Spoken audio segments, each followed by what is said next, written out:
रहे हैं शब्द का न्यूज खबर मध्य प्रदेश के रीवा जिले से, जहां डॉक्टर अमित त्रिपाठी पर युवक ने विकलांग करने और प्रताड़ित करने का लगाया आरोप। बड़ी खबर मध्य प्रदेश के रीवा जिले से है, जहां शहर के प्रतिष्ठित शांति नर्सिंग होम के डॉक्टर अमित त्रिपाठी पर फरियादी सचिन दुबे निवासी दुगमा जिला रीवा ने गंभीर आरोप लगाते हुए कहा कि डॉक्टर की लापरवाही से वो विकलांग हो गया है और जब से डॉक्टर के द्वारा की गई लापरवाही की शिकायत की तो अब डॉक्टर अमित उसे प्रताड़ित कर रहे हैं। फरियादी सचिन ने कहा कि डॉक्टर मुझ पर नशा करने का मिथ्या आरोप मीडिया के सामने लगाकर मुझे सार्वजनिक तौर पर बदनाम कर दिया है, जिसके कारण उसकी शादी छूट गई।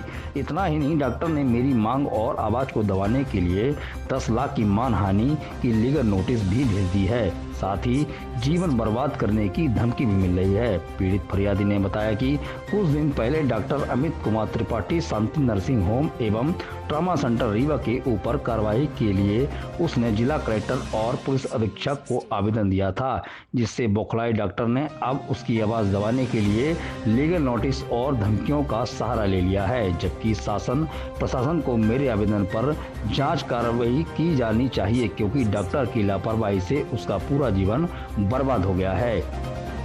क्या नाम है आपका? जी, मेरा नाम सचिन कुमार दुबे है।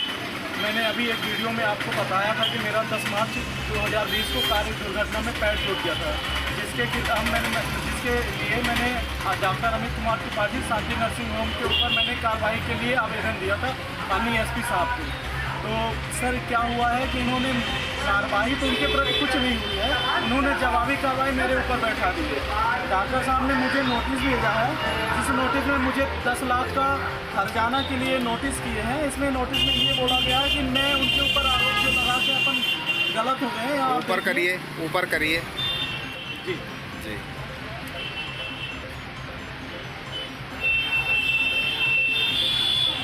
हाँ, तो अब आपका क्या कहना है? जी, मेरा कहना यह है कि ऐसे डॉक्टरों के ऊपर कार्रवाई नहीं की जाती, बल्कि अगर कोई पेशेंट डॉक्टरों के खिलाफ उपचार में होने वाली लापरवाही के ऊपर अगर हम अपनी आवाज़ उठाते हैं तो ऐसे डॉक्टर पूंजीपति डॉक्टर जो मुझे जान से मारने की धमकी दिलवा रहे हैं कहीं इनडायरेक्ट तरीके से, और मेरे को यहाँ तक कि मतलब दबाव बनाया जा रहा है, मानसिक रूप में हर तरह से दबाव। आज मेरे को 10 लाख की नोटिस भेज के डॉक्टर साहब ने मुझे सरेआम दबाव डाल के रखा है कि मतलब मैं अपना केस दबा दूँ, अपन आवाज़ जो है तो ना उठाऊँ, चुपचाप घर में बैठूँ, कहूँ और इलाज कराऊँ। एक्चुअली मुझे ये कहना है आप लोगों को कि ऐसे डॉक्टरों के ऊपर कार्रवाई होनी चाहिए। इन्होंने मेरे ऊपर जो कार्रवाई के लिए प्रेसित किया है, और सर मेरा ये कहने का मतलब है इन्होंने अगली वीडियो में मेरे ऊपर प्रेस कॉन्फ्रेंस में ये बोला है कि ये सचिन कुमार दुबे है जो नशा करता है, जिसके कारण इनकी हड्डी जुड़ नहीं पाई। मैं डॉक्टर साहब से अनुरोध करना चाहता हूँ, आप मेरा कहीं भी किसी भी मेडिकल टेस्ट कराएं जहाँ मेरा दिखे कि मतलब मेरा मेडिकल टेस्ट हुआ है, मेडिकल टेस्ट में ये निकल आएगा कि मैंने जीवन में, आज नहीं जीवन में कभी भी किसी प्रकार का अगर नशा किया हूँ तो उसके ऊपर आप मेरे ऊपर कार्रवाई कीजिए। अन्यथा सरेआम जो आप मेरे ऊपर आरोप लगा रहे हैं कि सचिन कुमार दुबे नशा करता है, जिसके कारण इसकी हड्डी जुड़ नहीं पाई है, तो मैं आप चैलेंज करता हूँ कि सर मैंने जीवन में कभी किसी प्रकार का नशा किया तो आप मेरे ऊपर कार्रवाई कीजिए। मैंने कभी जीवन में किसी प्रकार का कोई नशा ही नहीं किया, और डॉक्टर साहब सरेआम मुझे बदनाम करके, सर यहाँ तक कि मेरी शादी लगी हुई थी, इनके बयान के कारण मेरी शादी भी कैंसिल हो गई। ये सरेआम मुझे बदनाम कर रहे हैं। मैं सर व्यवसायी आदमी हूँ, मैं खुद विकलांग हो गया हूँ, अब ये मानसिक रूप से मुझे दबाव डाल के और धमकी दिलवा के मुझे विकलांग करना चाह रहे हैं। आप सबसे अनुरोध है कि मेरे ऊपर मेरे जीवन में जो हो रहा है अन्याय, उसके ऊपर आप सब मेरा सहयोग प्रदान करें और मेरे साथ ऐसे डॉक्टरों के खिलाफ कार्रवाई। आपने शिकायत कहाँ किया है? अभी मैंने एसपी ऑफिस में गया था, वहाँ पे कुछ भी कार्रवाई नहीं हुई। इसके बाद मैंने कलेक्टर साहब को आवेदन दिया है आज की डेट पे, तो सर ने सीएमओ के पास भेज दिया है मेरी रिपोर्ट, और मेरे को ये माननीय डॉक्टर साहब ने नोटिस भेजा है जिसमें 10 लाख रुपए का जुर्माना मेरे को भरने के लिए बता रही है। दवाई आप जब करवाए हैं कितने दिन यहाँ एडमिट रहे थे? मैं 11 को भर्ती हुआ था, 25 तारीख को मैंने रात को छुट्टी मिली थी। नर्सिंग होम का नाम क्या है? शांति नर्सिंग होम ट्रॉमा सेंटर, ये रिलायंस पेट्रोल पंप के पास है, नियर बड़ा मानस नगर में। इसके उपचार करता है डॉक्टर अमित कुमार त्रिपाठी, जो खुद गोल्ड मेडलिस्ट है, और सरासर मेरे ऊपर झूठ बोल के मेरे ऊपर बेबुनियाद इल्ज़ाम लगा रहे हैं और मुझे परेशान कर रहे हैं। एक तो मैं विकलांग हो गया हूँ, मैं खुद ही परेशान हूँ, ऊपर से मेरे ऊपर दबाव डाल के मेरे को परेशान किया जा रहा है। नहीं तो आप क्या मानते हैं? दवाई सही नहीं हुई थी। जी बिल्कुल, अगर दवाई, ये क्या है, मेरे को इनकी दवाई गोली मेरे को सूट नहीं करती थी।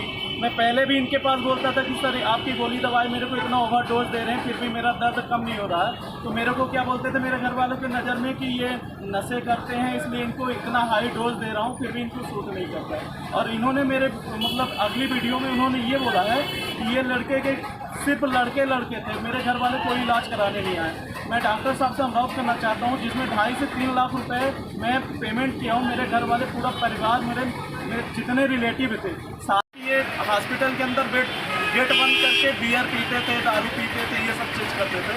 मैं डॉक्टर साहब से ये कहना चाहता हूँ कि आप हॉस्पिटल चला रहे हैं कि कोई पब वब चला रहे हैं, कि आपके हॉस्पिटल में कोई भी भर्ती होगा कि दारू पिएगा, गांजा पिएगा, फिर आप काहे के लिए हॉस्पिटल चला रहे हैं? आप हॉस्पिटल बंद कर दो। कि आपसे कोई पावरफुल ज़्यादा है कि आपके हॉस्पिटल में दारू पिएगा, गांजा पिएगा या नशे करेंगे? आप हॉस्पिटल चला रहे हो इलाज करने के लिए कि दारू पिलाने के लिए पब चला रहे हो? जी, मेरा हाथ जोड़ के डॉक्टर साहब से एक अनुरोध है, जो आप मेरे को वो इल्ज़ाम लगा रहे हैं कि ये 3 दिन पहले आया था, मेरे हॉस्पिटल में ताला बंद था, तो इन्होंने ज़बरदस्ती हॉस्पिटल में जाके हंगामा किया, डॉक्टर से बदतमीज़ी की, और मेरे को बोल रहे हैं कि ये जब तक भर्ती था तो नशे करता था, हंगामा करता था। तो मैं माननीय डॉक्टर साहब से अनुरोध करता हूं कि आप अगर सीसीटीवी कैमरा हॉस्पिटल में लगा हो, अगर आपका बैकअप बचा हो तो आप बैकअप दिखा के आप मेरे को इल्ज़ाम लगाइए। झूठ सरासर बोलने की ज़रूरत नहीं है, और यहाँ तक कि मतलब जो वीडियो हो आपके पास उसके ऊपर मुझे इल्ज़ाम लगाए, है ना।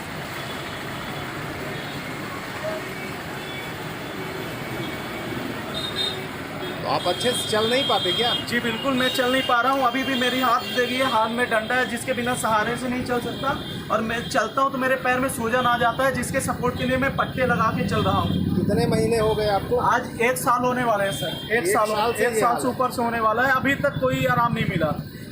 अभी तक तो मैं थोड़ा बहुत चल लेता हूँ। इससे पहले ठंडी के सीज़न में मैं बेड से उठ नहीं पा रहा था, इसलिए आज तक मैंने कोई कार्रवाई नहीं की, ना कोई मतलब किसी के पास जा सका। आज मैं चलने लायक थोड़ा हुआ तो मैं डॉक्टर साहब के पास आया, उन्होंने इससे इलाज करने के लिए मैंने आवेदन किया। मेरे को नोटिस में पहुँच कर ये बोलते हैं कि इन्होंने मेरे को राय दिया था कि हड्डी जिस कारण नहीं जुड़ी है तो आपको ब्रोन ग्राफ्टिंग करना पड़ेगी, जबकि ऐसा कुछ बोला ही नहीं गया था। इन्होंने मेरा कभी अच्छे से देखा ही नहीं, ये सिर्फ दूर से जाते थे। डॉक्टर तो एडवाइस पर्चे में भी लिखते हैं, तो उनने लिखा होगा ना? नहीं, ऐसा कुछ लिखा ही नहीं है, ये ज़बरदस्ती झूठ बोल रहे हैं।